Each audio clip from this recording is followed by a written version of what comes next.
Thank you very much, Karanja. What we need to know is that Kenyans have always had stadiums. We have a stadium in Kasarani. We have a stadium in Nyayo. So we have not invented building of stadiums today. Kenya has always built state-of-the-art stadiums. That's one. Secondly, Kenya has always built tarmac roads. In fact, if you do in terms of kilometers, there are more roads that have been built in the past than has been built today. So we are also not inventing building of tarmac roads. It then shows you that as we read at those services in terms of Kenya to the Kenyan population in the past, we never endangered Kenyans with this kind of financial engineering that is reckless. So the book they need to check is the book on how to make the economy be able to generate enough revenue on the mainstream side of it so that we can be able to provide the services and infrastructure in the way that we want. But the other side is that we need sincerity from leaders. Sincerity is distinguishing what we need to do for political convenience and what is right for the country. Now, if this government came to power and they realized that all the fuel levy had been securitized by the previous government, then there would be government to administer what? And it is the same question we are asking futuristically. Now the government is securitizing every revenue stream. Now the government that will be coming, in whichever time, they'll be coming to administer which revenue. The revenue you've already taken loans, borrowed, and misused, or where will this revenue again come from? But even to put that into context in terms of the other options that are available, there are many options that are available to Kenya currently, and I want to give you some. You know, Kenya is moving from a command kind of an economy where the government had a strong hand in the running of businesses. And therefore there are many enterprises owned by government which are not in strategic sectors or which can easily be done by the private sector. The government must explore areas like those in terms of privatization. As we sit with you here today, the government stake in a company like Safaricom is in excess of 350 billion Kenya shillings. That is money we can actually build a road like the one we want to do without necessarily taking any loan and without necessarily having Kenyans to pay for the toll. There are many other areas which I am sure the people who are paid to do the job should explore. In layman's language, because these are jargons and Kenyans, you want Kenyans to understand this. Definitely. Tell us in layman's language, what does it mean for the country? What does it mean for the administration that will come in, say, 2032, 2037, or 2042? That the decisions we're making today, what impact do these decisions have in the future of the country? In layman's language. Karanja, I think hata nitachanganya kwa Kiswahili ndio tuelewe vizuri na niondokee hii lugha kubwa ya kiuchumi. Leo tumeona rais akiwa pale Nairobi Securities Exchange. Na ni vizuri ya kwamba Wakenya wengi waelewe nini ilikuwa inaendelea pale. Ilikuwa ni kupiga kegere kwa kuanzishwa kwa the secondary trading of that board in the Nairobi Securities Exchange. Lakini hii ni nini haswa? Hii ni kopo ambayo serikali imechukua kwa njia ya kupeleka ile tax wa Kenya wanalipa katika sports fund. Hiyo pesa imechukuliwa leo, itumike leo, lakini itaendelea kulipwa na Wakenya kwa miaka 15 ambayo inakuja up to 2040. Riba ya hiyo kodi ama riba ya hiyo deni ni 15.4%. Na ukifanya calculations utapata ya kwamba Wakenya wataendelea kulipa interest rate alone ya hiyo deni to a tune of around 6.7 billion Kenya shillings every year. And therefore in the next 15 years, Wakenya watalipa bilioni 100 katika riba peke yake, interest rate alone ya hiyo mambo tumefanya leo. So mimi vile nauliza kama kiongozi, wale watu wako katika nyadhifa wana make decisions za nchi, wale walitagulia wangefanya jambo kama hilo, wao wangekuwa wanaongoza kutumia fedha gani? Because what we are basically doing, for example, in this issue of the Talanta Infrastructure Board, is that we have gone out there, borrowed 44.8 billion Kenya shillings, government. Hiyo pesa ishatumika, as we talk with you here today. Inatumika na ingine ishatumika, lakini italipwa na Wakenya for the next 15 years. And by maturity of that facility, the sports fund will have paid 100 billion Kenya shillings in interest rates alone. Tunahitaji mambo ya Talanta leo, mwaka wa 2028, mwaka wa 2031. A government is always a going concern. And that is why in the administration of the finances of a country, there are usually no provisions like those. Because the understanding is usually, ile tax unachukua leo ni a generation ambayo inalipa. Now you are making a generation which is to come for the next 15 years to be born with a price tag of a loan of a money they actually don't know where it went.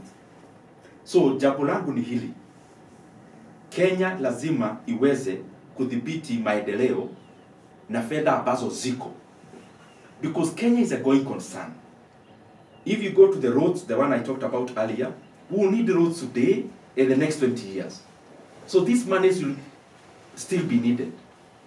It will actually never be enough. We'll need stadiums. Stadia ya Kasarani ikijengwa, we never securitized any government revenue. Nyayo stadium ikijengwa, we never securitized any government revenue. Why do we want to be reckless now, while the others who came before us were more prudent, and we never got this kind of facilities that struggle our economy when we need to make decisions? We have already done that in Parliament. As you know, the threshold of borrowing in Kenya is 55%, with a band of around 5% upwards. But unfortunately, even that has not been adhered to. That is why our debt to GDP ratio is now going to 70%, which is beyond what is recommended by Parliament. And if you look at even year on year, we set a budget of a country so that we limit the government spending and appetite. If you look at the financial year that just ended, the government borrowed more than Parliament had actually ratified. So the bigger problem we have in Kenya is having people who want to be administering money now. I don't know what the essence is of having money touching people's hearts now, other than just being patient and render development as the country can afford. Hiyo ndio shida iko. Tunaelekea mwaka wa uchaguzi. Tukiendelea pale, watu wanaanza desperate situations start trickling in. People realize, oh, we needed to do this, it's not yet done. We needed to do the other one, we haven't still done.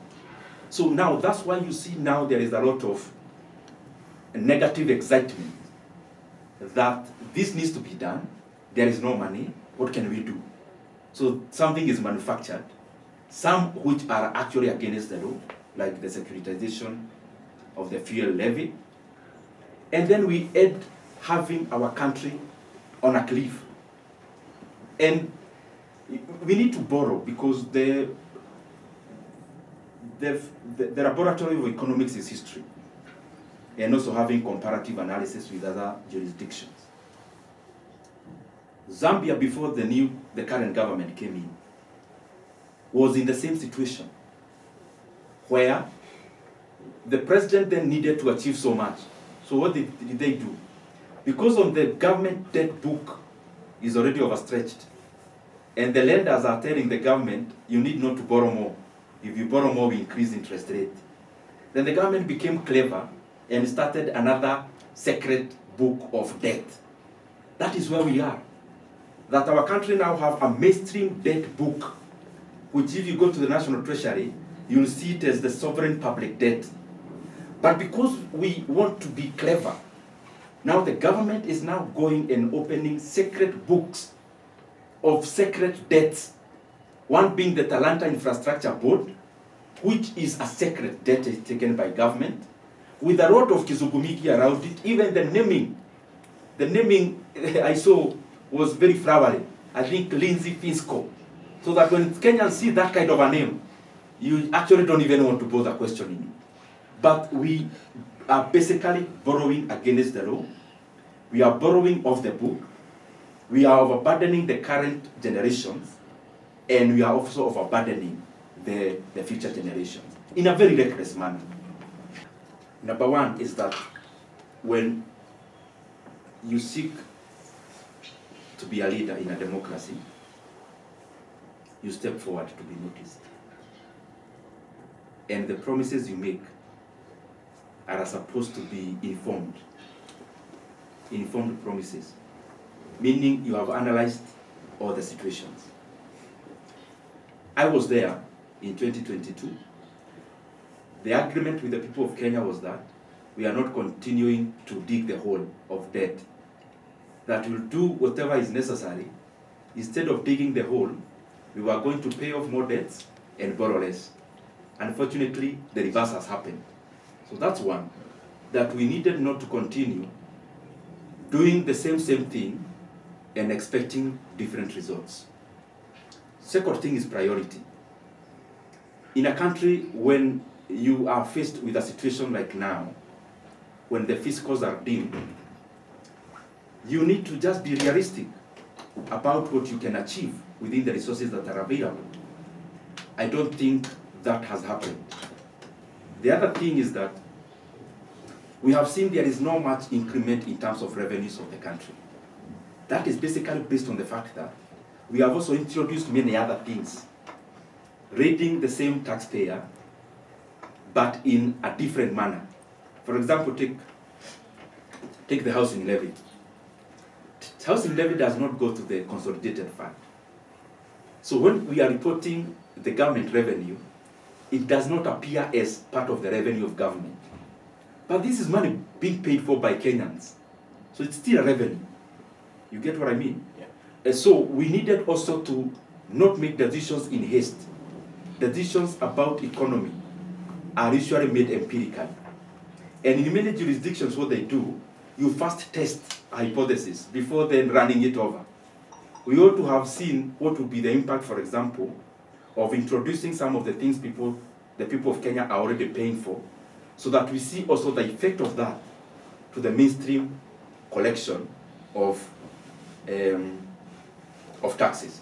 Let me give you a scenario as I finish.